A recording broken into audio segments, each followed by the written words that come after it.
એમને એમ તમે ભરોસો મારી પર કર્યો નહીં, તમે જેવી ભક્તિ શ્રદ્ધા રાખી ને એવા મારા પુરાવા તમારા જીવનમાં મળ્યા છે.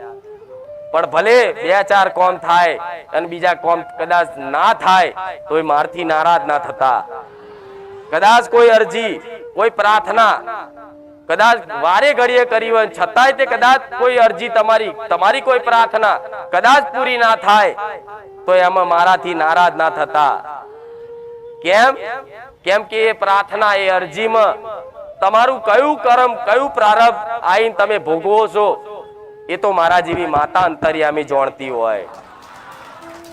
કે દીકરો આ દુઃખ વેઠે છે ને, પણ એને ખબર નહીં આ દુઃખ એને ખાલી 2 વર્ષ વેઠવાનું છે, 3 વર્ષ વેઠવાનું છે, અને 3 વર્ષ પછી સુખના દાડા ચેવા આવવાના છે ને તો હું મેલડી જાણું. પણ જે છે એ ભરોસો, જે છે એ કદાચ એ ધીરજની આસ લઈ અને કોઈ પણ માતાજી ભગવાનના ભરોસે કદાચ તમારું જીવન કાઢો ને કે માં ભલે દુખી છું,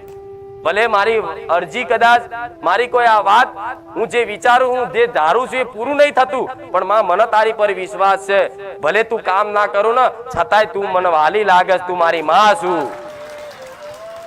આવો વિશ્વાસ રાખશો ને તો 1 2 વર્ષ 3 વર્ષ એવા જીવનમાં અજવાળા, એવા જીવનમાં નવા નવા ચમત્કાર જોવા મળશે ને કે દુનિયા એમ કહેશે કે આ તો મેલડી વાળો, કુખાર મેલડી વાળો.